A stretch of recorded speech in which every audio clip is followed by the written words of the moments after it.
kwari gutanga ikarita itukura kuri Clement ari nabyo bibi kuri Aperiga abantu batuma ngo penalty niyo mbi kuri Aperi no guha Clement ikarita itukura byari kumusibya match ya Rayon no gutanga kufura kuri opponent ibyo ntiyigeza bivuga ntiyigeza bikora atanze avantage abona umukinnyi yaguye muri box yisanga agomba gutanga penalty pressure ihari cyane ku basifuzi ko byagiye bivuga ikipe iribirwa Aperi iribirwa n'ibindi umusifuzi yisanze agomba guhakana igitego cya Aperi nyamara na offside yari irimo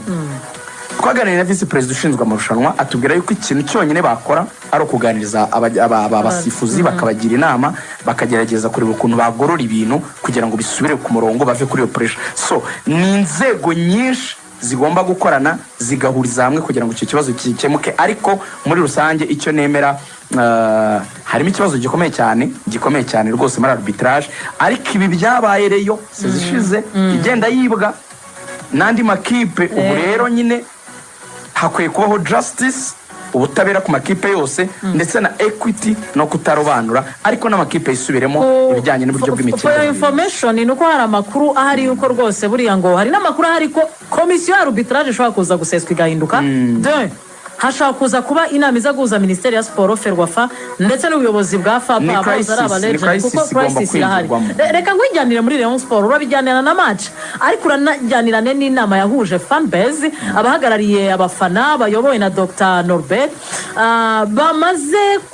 kubwira Norbert ubahagarariye ko bagomba kwandikira ubuyobozi bagategura inama y'inteko rusange idasanzwe ku itariki ya 5 z'uku kwezi uyu munsi turi 3 barifuza muri Rayon Sport gutumira tubanze tubafelicite ntitubonye umwanya wo gusesengura match yanyu ariko ubutaha tuzabikoraho n'ejo kwa kabiri nega babikiri bibisi Rayon yatsinze kimwe ku busa cya Aziz Bassane waje no kugira ikibazo cy'urutugu ajyanwa ku bitaro bya Gisenyi aravurwa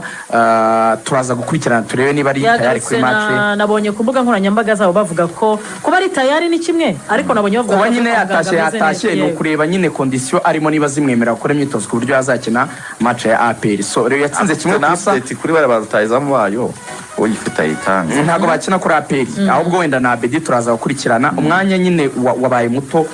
reka tubahe update z'ibihari zivuga so mwatsinze igitego kimwe ku busa pass ya Ngong gitsindwa na Bassane nawe fanbase yakoze inama cyangwa se ihuriro ry'amafani club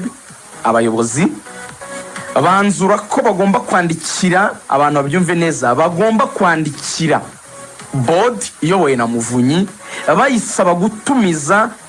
inama y'inteko rusange idasanzwe Assemblée Générale idasanzwe kubera iki kubera yuko mu mezi abiri ashize bemeranyije ko Rayon Sport igomba guhindura stati yayo cyangwa se amategeko ajyanye n'uburyo Rayon Sport iyoborwa izo nshingano bari bazihaye board iyoboye na Muvunyi ko ari igomba kubikurikirana amezi abiri yarashize nyamara board nta kintu yigeze ibikoraho muri RGB rero babwira Tadeyo ko nk'umuyobozi wa association bagomba bo gutangira kubikoraho kuko niba board itabikozeho bagomba gufata izo nshingano bakabikora yahamagaye rero fanbase batangira kubikorana ariko mu myanzuro y'iyo nama yabaye mu mezi abiri ashize kuko bari babihaye board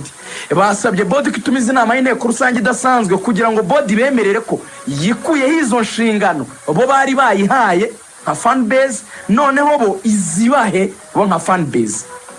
bo babyikorere ibijyanye no guhindura stati ya Rayon Sport cyangwa amategeko azagenga Rayon Sport banze rero ko bisakuza cyane bavuga ko bihaye kugeza ku itariki 5 kwa bandikiye board kugira ngo tumize iyo nama y'inteko rusange idasanzwe kugira ngo abanze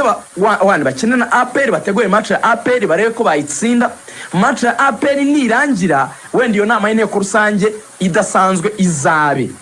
iyo nama niba abantu bazi ko ngo igamije kweguza Muvunyi na Tadeyo ibyo sibyo iyo nama ikizabamo gusa nuko izahindura uwari ushinzwe kuvugurura amategeko ari we board ahubwo bigahabwa fanbase igakorana na kabine zabahawe icyo kiraka hari na Jire bahaye ikiraka cyo kubabera umukonsulta Jire muri Rwanda Premier League ubu ari mu gikombe cy'isi cyabatangije imyaka 17 muri Maroc azaba yagarutse muri iki cyumweru gitaha azabafasha kugira ngo aberekere amategeko y'umupira aya FIFA aya CAF aya Ferwafa kuko afite expertise n'ubundi za amategeko abibafasha kugira ngo hakorwe amategeko koko ahuje n'ibyo RGB yifuza. Hanyuma mu kwezi kwa mbere nibwo za komite yaba iyi ngiyi board iyobowe na Muvunyi ndetse n'iyi komite executive iyobowe na Tade wenda bizahuzwa ariko bizajya guhuzwa habanje ko byose babisesa hatorwa abayobozi bashya ariko haba urwego rumwe haveho board na kira cya komite executive amategeko bazakora akora ubuyobozi bumwe bwa Rayon Sport. Icyo rero bari kubikorera niki kibazo cyo guhona inzego muri Rozi pingana Prosperi agapingana na Tadeyo ugasanga Muvunyi na Tadeyo haraho batumvikanye barashaka gukora uburyo bw'imiyoborere aho habone ku rwego rumwe rubazwe inshingano aho abantu guhora bitana ba mwana nico rero bashaka gukemura bagiye kwica ikipe bonaga nyine bari match bakaniye cyane tugeze Rubavu dusanga ikipe ya Rutsiro nayo rwose yakaniye yatangiro kare yakirikare cyane ira ahantu harinzwe twabigarutseho ubona ko match bayirimo cyane bifuza kubona amanota atatu urebye ibyo abanyamupira bari bageze mu karere ka Rubavu kwa gatano kwa tatu mu gitondo bavugaga byagaragara ko umukino uza gukomera cyane kuko Rutsiro nyine nayo ni ikipe yavuga ngo ubushize badutsinze ibitego bitanu bituma wenda umutoza yirukanwa reka tugaragaze ko bitandukanye n'ibyo ubushize umutoza nawe yamaze iminsi atitwara neza wa Rutsiro navuga umutoza Bizumuremyi Rajab kubera ko nta match yari yatsinda muri iyi championnat mu mikino itanu yaramaze gukina yaramaze gukunganyamo byonyine na Musanze afite inota rimwe irumvikana ko ikipe ya Rutsiro ari ahantu habi ndetse byanatekerezwa ko ramutse atsinzwe match ya APR hari ubwo wenda bandamwandikiye baruwa imusezerera ariko siko byagenze umukino rero utangira ikipe ya Rutsiro rwose ubona ko yanatangiye neza rwose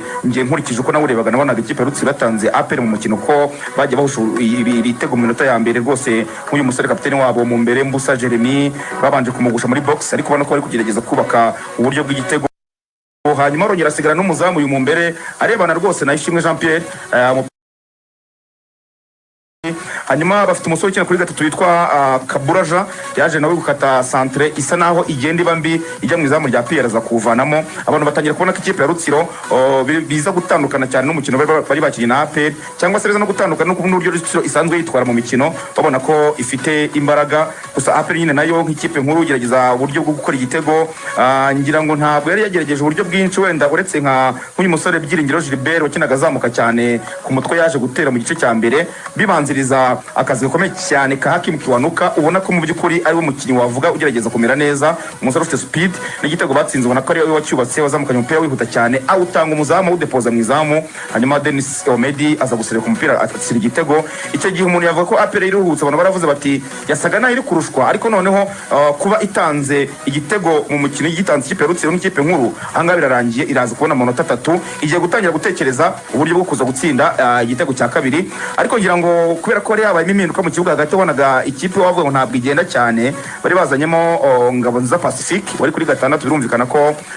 Ronald kubera ikarita y'umutuku ubwo rero Ngabonziza Pacifique ari kumwe na Ruboneka utameze neza mu by'ukuri utari gutanga umusaruro mu buryo bwo kuzamura umupira imbere wareba Mamadou Lamine Ba ntabwo ari umusimbura mwiza rwose wa Memel Dawo kuko services za Dawo na services za Mamadou Lamine Ba ziratandukanye cyane kuko we n'umukinnyi ubona ko atira umupira mu kaguru ntabwo ariko raza through pass tumenyere kuri Memel Dawo bigatuma rero Dennis Omedi na Kiwanuka na Togwi batabona imipira myinshi mu gice cy'ubusatirizi ukabona nyine APR iri hasi cyane byatumye rero ikipe ya Rutsiro nubwo yari yatsinze igitego ariko yakomeje gushyiramo imbaraga ngira ngo bagomba no kukishyura kirikari cyane ku ishoti rikomeye cyane ry'umusore ukina ku ruhande nawe witwa mu mbere Markidogo Jonas umwe mu bakinnyi bamazemo igihe ngira ngo niyo save yagaragaye mu mukino Pierre yakoze igoye cyane ariko ari gutanga ibimenyetso ko bashaka gutsinda igitego hanyuma igice cya mbere kijya kurangira nibwo habayeho amakosa akomeye cyane kuri pasi rwose Rutsiro ritakaje umupira pasi afite uburyo bwo gukina neza ashaka kurenza awugarura ashaka gukina na Clement ariko na Clement nawe yari yakurikiye aho pasi ari bivuze ngo bose bari ku ruhande rumwe bagaruye umupira ahantu bawushyira muri vide ariko bameze nk'aho pasa uyu kapiteni wa Rutsiro mu mbere Mbusa Jeremy hanyuma nk'umukinnyi w'umuhanga n'umukinnyi w'umutekinisiye ubona uko awukina none namara gukora protection kiraba gisigaye ni ugukora control imwe akinjira muri box ubundi agatatsinda igitego kubera ko yari kuba asigaranye n'umuzamu wenyine ariko Clement kuko yabonaga ko ari ibintu bikomeye mu mbere rwose byari kuba ari igitego Clement akora ikosa ashaka kurigira tricky kugira ngo ritagaragara cyane akurura mu mbere ubwo ryari ikosa rwose, ariko baro yinjira muri box umusifuzi abireba abona n'ubundi baro igeze muri box ariko iri kumwe n'umukinnyi wa Rutsiro, ubwo nyine atanga avantage kuko n'ubundi Rutsiro bayikoreye ikosa ariko baro iracyafitwe n'abakinnyi ba Rutsiro. Ubwo aho niho rero umukinnyi wa Rutsiro ni uyu musore Rutsiro Bizimana Claude yari ku mupira agomba gutera mu izamu, yahise aza yirukanka cyane kugira ngo aze gutabara akore kuvertire. Ubwo baro ntiyayikinye kubera igihunga yazanye yahise anyerera muri boxi aragwa. Ubwo uko Rutsiro nawe akora control ashaka gutera mu izamu agwa muri ya maboko ya pasi kubera ko uyu muntu aguye ariramira agashyira amaboko hasi. Ubwo Rutsiro agwa mu maboko ya pasi bituma nawe agwa muri boxi. Umusifuzi abibona atanga penalty avuga ko yatanze avantage bwa mbere, ariko none nyuma yo gutanga avantage barongera bakora irindi kosa kuri Rutsiro nawe bagize muri boxi atanga penalty. Agasipoza ko pasi yakuruye amaguru yatambitse akaboko ke mu maguru ya Rutsiro atanga penalty muri ubwo buryo. Icyo gihe byacanze abantu baravuga bati se ikosa sifa ni irya mbere rya Clement cyangwa se asifa ikosa rya kabiri, ariko ngiye ko nabibonaga yari yasifa ikosa rya kabiri kubera ko yatinze gusifura yaba ari irya mbere yari guta atanga avantage. Ubwo atanga avantage yavuyemo penalty ya Rutsiro. Bakavuga bati rero uyu musifuzi ko ikosa rya mbere ryagomba kugaragaramo wenda ikarita yewe yanabye umutuku, kuko niba koze ikosa rishobora kuva muri ikarita y'umutuku aho ushobora gusifura umukino ugahagarara ugatanga iyo free kick ukanatanga ikarita y'umutuku ku mudefanseri wa nyuma, kandi umudefanseri wa nyuma bimwe bita denying of goal scoring obvious goal, no vuga igitego kigaragara ko ugiye kugitsina rwose so denying an obvious goal scoring opportunity ne diko baryita akaba yatanga kufra n'ikarita y'umutuku ntiyabikora atanga avantage iyo yavuyemo iyo penalty. Bisa naho bicanze abantu kubera ko buri wese avuga ngo turebe ku mashusho ukareba ugasanga ikosa yasifuye mu by'ukuri ni irya kabiri, ariko atanze avantage ahantu wava undi yagomba kuyitanga kubera ko ni igihe cy'ingenzi cyane umupira w'amaguru cyo gutanga ikosa ukanatanga ikarita y'umutuku. Ubwo rero igice cya mbere kirangira igitego kimwe kuri kimwe. Ukiri aho se wanyemereye ko n'ubundi ibintu bizingiye mu ngingo tugiye kuganira munzi ukuntu turanshije, niyo mpamvu nashaka kurenza aho ngaho akabatereye agapira aho hantu wari ugeze. Nta n'ikindi abantu bakeneye kumenya, abantu bashaka kujya mu mashusho. Bamwe bati ni amaboko ye yajyaga hasi, abandi bati kuki atafashe icyemezo hakiri kare agatanga n'ikarita y'umutuku. Ibi ni byo rero byatumye duhita tuzana ingingo ku wa mbere. Ubundi biragoye ko twazana